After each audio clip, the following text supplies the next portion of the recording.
Okay, today we're going to talk about authors I think are overrated. And I'm not saying necessarily that these are bad authors. I'm going to give you my critiques when I go to each individual author, but overall, I think these authors and these books are far too overrated and don't necessarily get the proper criticism. So, first thing we're going to start with is Meditations by Marcus Aurelius.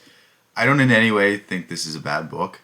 I just don't particularly put it up in my upper echelon of philosophically deep books that I enjoy reading. Like, if I were going to put a list of philosophy that I want to reread, this is not even on that list. It's just something that I've read, I found it interesting, I found it compelling, but I think other philosophical systems and other philosophical authors do a much better job. Like if I wanted to read about Stoicism, I would pick up Seneca. And that's really the saddest element of this is that I feel like a lot of people think the end all be all when it comes to Stoicism is Meditations.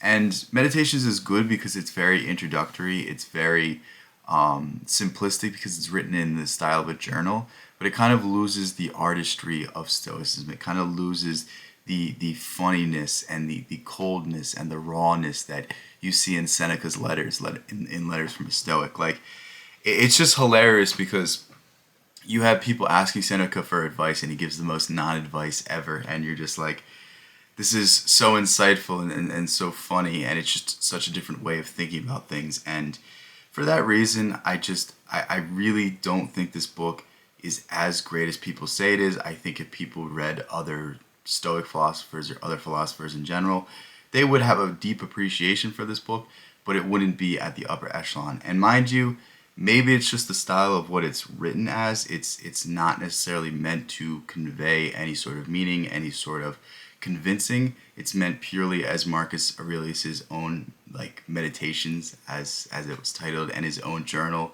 to kind of reaffirm some ideas that he might be shaky on, some ideas that he might not hold as high as he should. But to me, I love poetry, I love expression, I love metaphor, I love examples, and this book doesn't have any of it. So for this reason, in my humble opinion, I think this book is overrated, but I do appreciate it. I do see its place in the philosophical realm of things, and I do like it for what it is.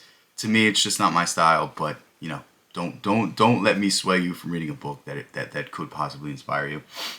The next thing we have has a similar issue. This is Think and Grow Rich by Napoleon Hill.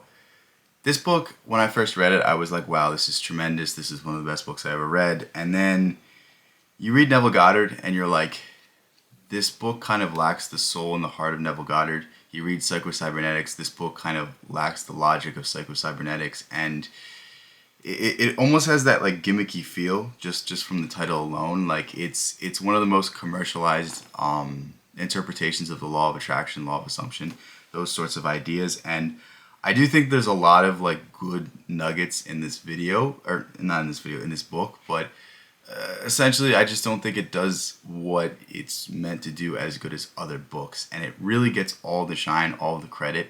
I mean, you can find this in every single bookstore in the country, but you would be hard pressed to find as many copies of Psycho-Cybernetics or as many copies of The Power of Awareness. And I think those two books far outshine this book, and I think just holistically, I think they have a lot more to offer than just this book, because when you think about Think and Grow Rich, the primary focus and the primary person that's going to pick up this book is somebody that just wants money, that just wants to have more things. And I think it kind of misses the whole idea of the law of attraction, the law of assumption, and changing your identity to be something that you really want to be. Being yourself in every single moment, embodying your idealized version of yourself, and living as if you already have it so that you can already be happy. And I think for that reason, I'm going to say this book is overrated. I'm going to say a lot of Napoleon Hill's stuff is overrated. Although I really did love Outwitting the Devil. I thought that was a much better book than Think and Grow Rich. I just think it's not on the same caliber as some other writings that I've read in this sphere, and in particular, if you like Think and Grow Rich, I really urge you to read Psycho-Cybernetics or The Power of Awareness by Neville Goddard. Those two things, I think, hit it from one, the spiritual realm, and two, the intellectual, the logical realm in Psycho-Cybernetics. So, yeah, again, the two books that I talked about, I really don't have any gripes with the authors. I really don't despise these authors or despise these books. I think they helped me in their own unique ways, and I think they have something unique to offer. It's just I found better books, and better books for me in particular. But this next one, I'm kind of gonna slander this guy. Not really. I have an appreciation for Freud, but I have it at an arm's distance because of some of the stuff he did in his lifetime. We're not going to assault this guy's character because, if you really want to look into that, you can look into it. There's some disgusting things that happened under this guy's watch. But essentially, I just understand that Freud was a necessary evil because without Freud, we wouldn't have Jung. Without Freud kind of creating the whole industry of psychology and the idea that psychology is a respected science, we don't get the works of Jung. So for that reason alone, I think he's an important figure. Some of his insights are actually very correct, like the Oedipus complex, although I think the interpretations of that are very uneducated and very baseline. But he also did a lot of in the space of dream analysis and in the space of how dreams are really a manifestation of the things that you want to live in your life that you're not fulfilling. And this was really a key insight that allowed Jung to go ahead and make all of his great discoveries and leave us all of his great writings. But essentially, the interpretations of dreams was like Freud's first really noteworthy work. Maybe that's incorrect, but this is really his magnum opus, I would say, in the sense that if you talk about Freud, the thing that he was most right about was his dream analysis. But when I was reading this book, I was I don't know if I was angry or upset or disappointed. I don't know how to describe the proper emotion, but essentially when I'm reading this, you're reading a dream that is so clearly something, and then Freud goes, well, it was just this. And he really likes to generalize his dream analysis. I don't remember any of the dreams specifically, but I'm sure if you want me to, I can go through the dreams and tell you where he's wrong, tell you why I think this is incorrect. Like, the analysis he does is so simplistic and so boring. And, dreams are something that are so profound and so interesting and so individualistic that it was kind of depressing because it seemed like Freud was always about to get to some grand discovery, some great discovery, but he always took the most dumb and boring analysis instead of, leaving the human imagination up for creating something fantastical. And I don't know, I'm reading this and I'm very not impressed at all, and it's just very disappointing. And for that reason, I'm going to say that Freud is somebody that I did not enjoy reading. The amount of respect that he gets, especially in terms of founding psychology, I don't really think it's because of the words he said or his discoveries. I think it's more so because he was the first one to do it. And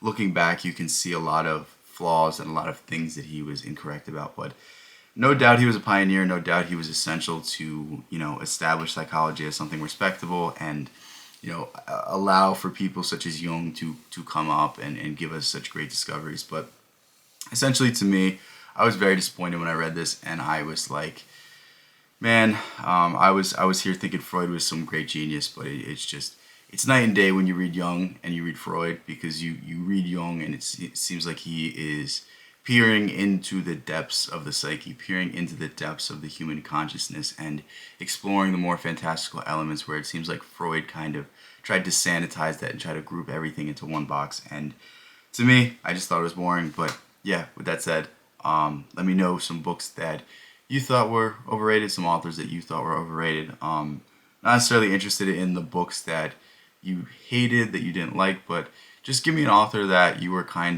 like, yeah, I see why people like it, but I don't like it myself. Because I think that's a much more interesting thing than, oh, I hated this because of this, or this person disagreed with my policy. Like, tell me somebody that is widely respected that you don't see that level of praise. Maybe you think they're a level below that, but yeah, with that said, I love you guys so much. Thank you guys so much. Peace out. I'll catch you in the next one.